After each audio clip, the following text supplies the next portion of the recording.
Welcome back on my channel. In previous video we start to talk and summarize Sarima models, what we already know, and try to tune it. And in this video we have the first trying to forecast with Sarima, and we're still working with Walmart weekly sales data.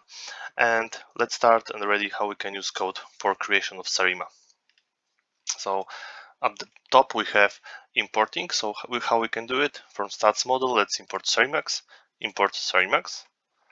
and let's start to use our data. So as previous video, I tried to split the data to train and test set, the same proportion, 80% for train size, 20 for test, and then let's go to Sarima model and how we can build Sarima model. So I create Sarima model with Sarimax, and this will be based model for Sarima. Nothing special. We don't tune the components for this model. So what we have here, we have train weekly sales, we have order. So the order is simply size Sarima component, so PDQ. Nothing special here. We don't know what we're doing for this order, but there is no new thing. Will be seasonal order. So we have 4 more components here. P, D, Q, and S, and what they are meaning here. So P is no seasonal autoregressive terms. D is giving information about one seasonal differencing to remove yearly trends. Q is no seasonal moving average terms, and S is 52 because we have data in weeks. So seasonal period of that will be 55 weeks. It can be different, right? You probably this video will see some other options for this model, but let's start for the easiest one. Then we are fitting the model. So for Sarima results, let's use Sarima model and then fit value. The next things will be forecasting the value, right? So we have new things, forecast, Sarima results, and use the method of predict. We're starting with test index because we are trying the data for the test data frame, and then we're ending with test index -1. Each time we are trying to see the measure as mean absolute error. So in this case as well, we are creating the new variable mean absolute error, and then use method mean absolute error for the test information. So we're using creating as data frame test for weekly sales and the forecasted value.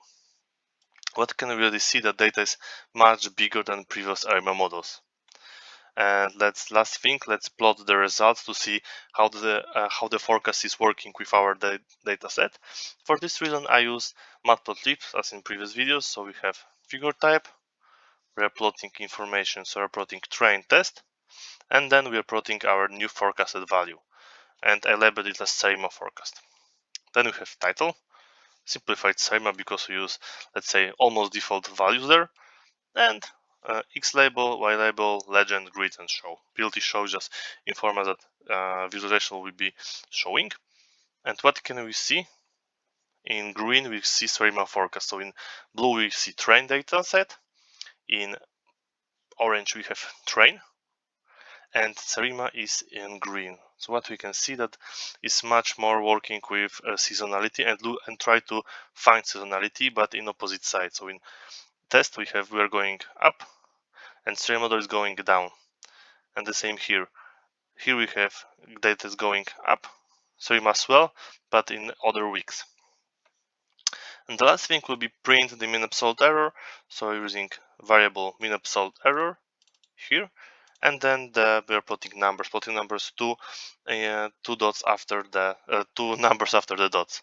So mean absolute error is much bigger than previous Sarima. Okay, that's it for this video. Thank you for watching.